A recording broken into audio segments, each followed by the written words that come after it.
There exists a long-running debate about window air conditioners holding water.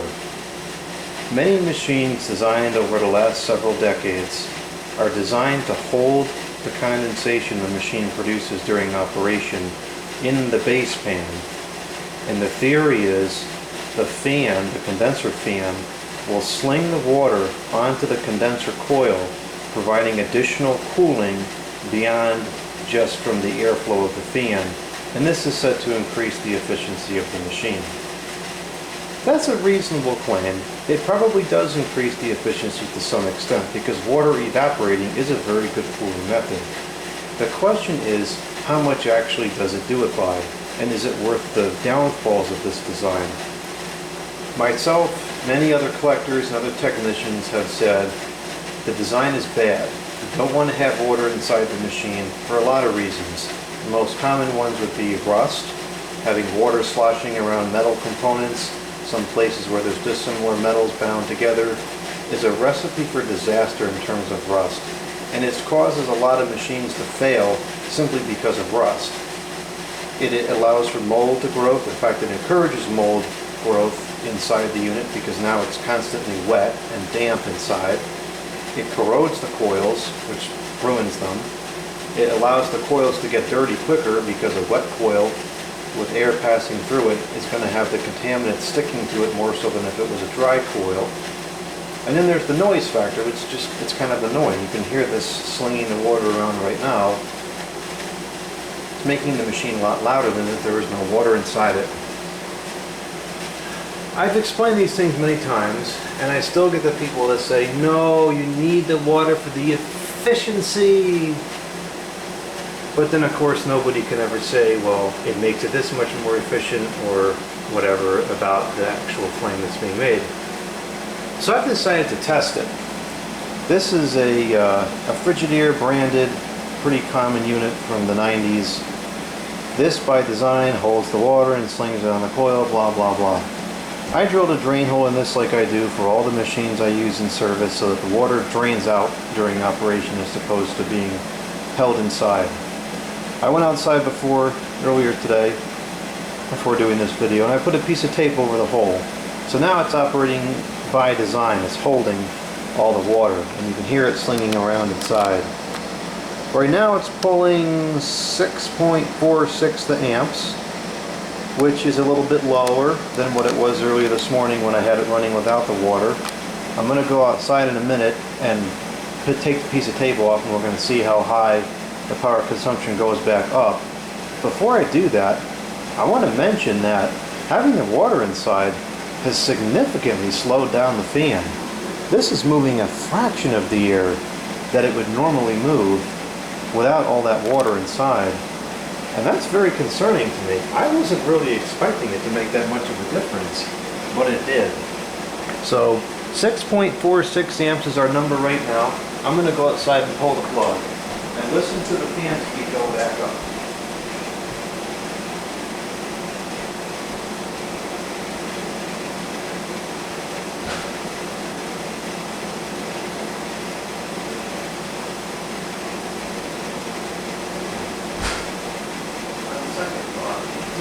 Outside so you can see just how much water it holds inside there and why it's a problem.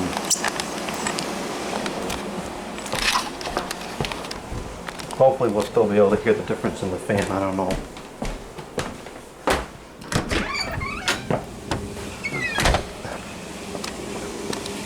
Alright, so you can hear the water sloshing around in there.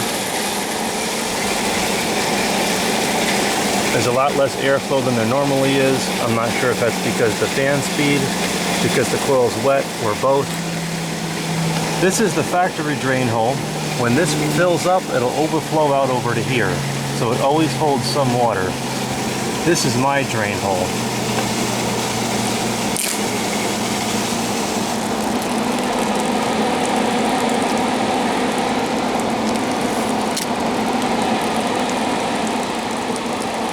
Okay, so we can hear how much the fan speed just increased.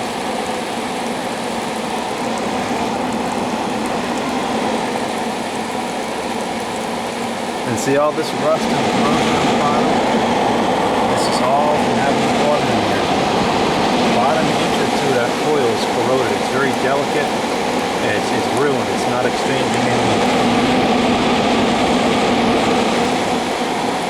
the lens just fogged up. And there's all this rust on the bottom. This is all from holding water in there. If it wasn't holding water, it wouldn't be all rusted like that. And just to prove the point, I'm going to show you a machine that's even older. This machine is from 1994. I'm going to show a machine from 1982 that I have in the other room, which has had a drain hole since it was new. This is a 1982 model. It's got about 12 more summers on it than the other one does. And the coil, it's got a lot of drain holes on it.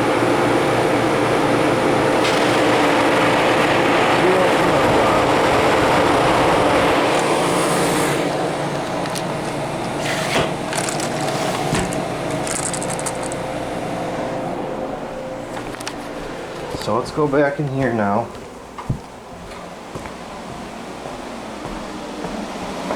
Moving a lot more air now. Running faster.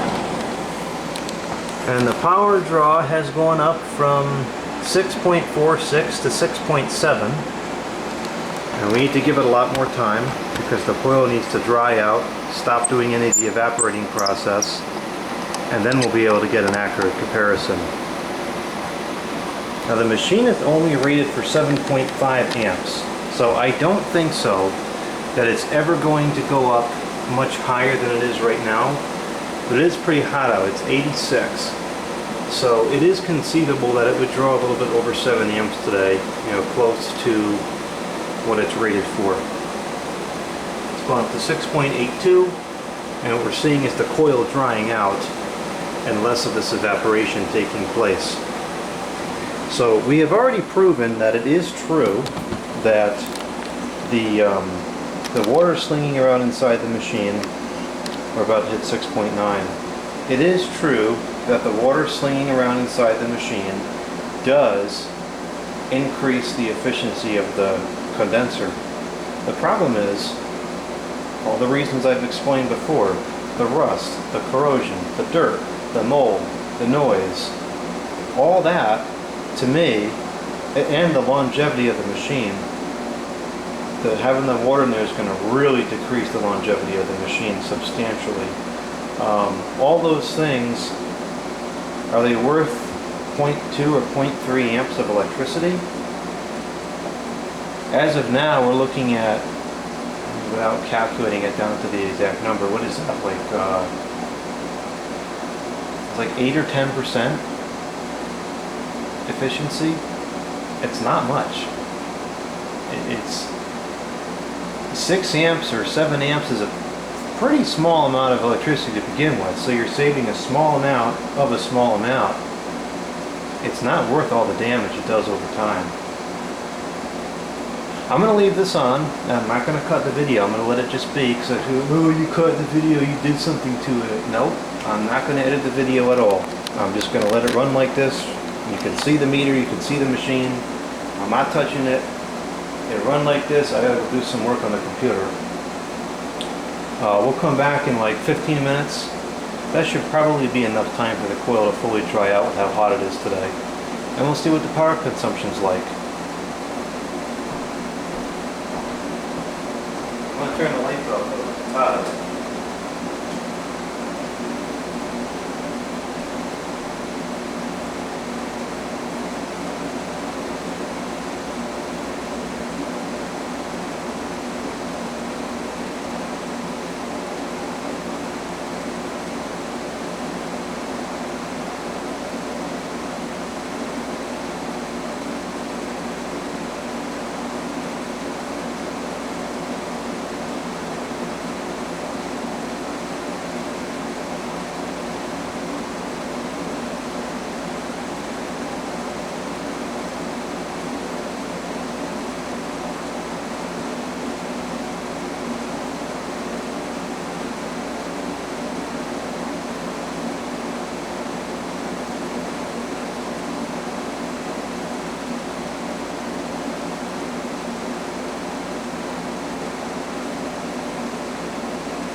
Looks like it's gone up to about 7.07.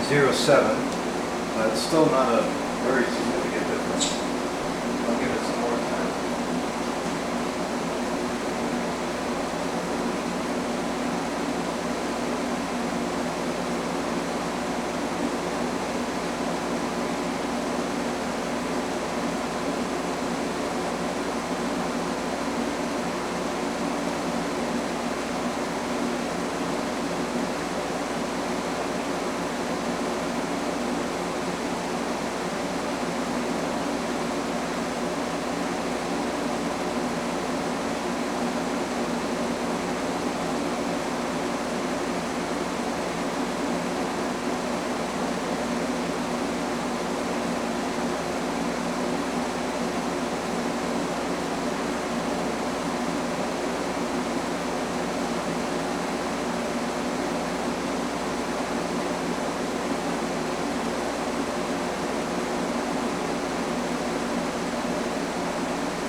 .07. I'm going to say that's our stable point. I'll give it a couple minutes, but I think that's going to be it.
7.09.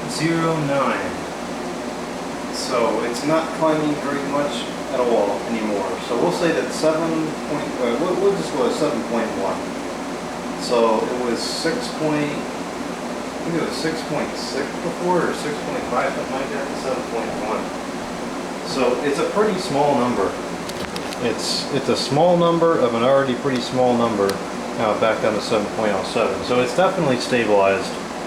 So whatever it was before, I want to say it was 6.6, I think, to 7.1. It's not much. What is that? About 8%, 10%? No, it's not worth all the damage having the water in there does. So I rest my case. I stand by drilling the hole. It keeps the unit cleaner. It makes the unit last a lot longer. It makes it quieter. And whatever 8 or 10% efficiency is gained is not worth all the problems that having the water in there causes.